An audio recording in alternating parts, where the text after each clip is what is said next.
بسم اللہ الرحمن الرحیم۔ اللہ کے نام سے شروع جو بڑا مہربان نہایت رحم والا ہے۔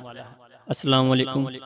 پروگرام ایک فکر کے ساتھ میں ہوں ہمیشہ کی طرح آپ کے ساتھ محمد عثمان علی بٹ۔ آج کا یہ جو ہمارا موضوع ہے وہ ہے انسان بھی کتنا لاپرواہ ہے، جو گاڑی تک پہنچنے سے پہلے ریموٹ سے گاڑی کا دروازہ تو کھول لیتا ہے، سردیاں آنے سے پہلے اپنے لیے گھر اور لباس کا بندوبست تو کر دیتا ہے، رات کو گھر آنے سے قبل صبح کے ناشتے کے لیے جو سامان ہے وہ بھی تیار کر لیتا ہے، اپنے بچے کی پیدائش سے پہلے وہ سب کپڑے بھی تیار کر لیتا ہے، روزہ کی افطاری کے لیے جو افطاری کا سامان ہے وہ عصر کے وقت ہی جمع کر لیتا ہے، موسم کی خرابی کو دیکھتے ہوئے سفر پر روانہ ہونے سے قبل چھتری بھی ساتھ لے لیتا ہے، لانگ ڈرائیو پر نکلنے سے پہلے اپنے گاڑی کا پیٹرول، ہوا، پانی سب کچھ چیک کر لیتا ہے، اور اندھیرے میں نکلنا ہو تو پہلے ٹارچ کو ہاتھ میں تھام لیتا ہے، مگر آخرت کے لیے کوئی تیاری نہیں کرتا۔ ہم بے باک ہو گئے ہیں، آخرت کی پرواہ نہیں کرتے، ہمارا مزاج ایسا ہے کہ جو ہوگا ہم کہتے ہیں دیکھا جائے گا، قبر میں جو ہوگا کیا وہ بھی دیکھا جائے گا، قبر میں جب سانپ اور بچھو ہماری غفلتوں کی وجہ سے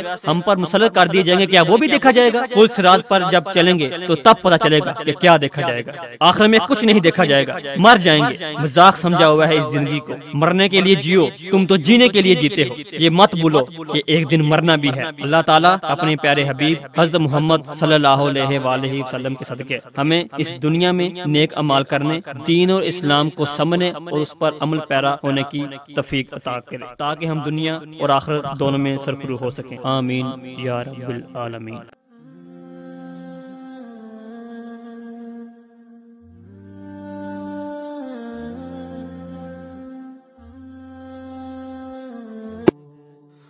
اگر آپ کو یہ ویڈیو پسند آئی ہے تو لائک بھی کیجئے اور اپنے دوستوں کے ساتھ اسے شیئر بھی کیجئے۔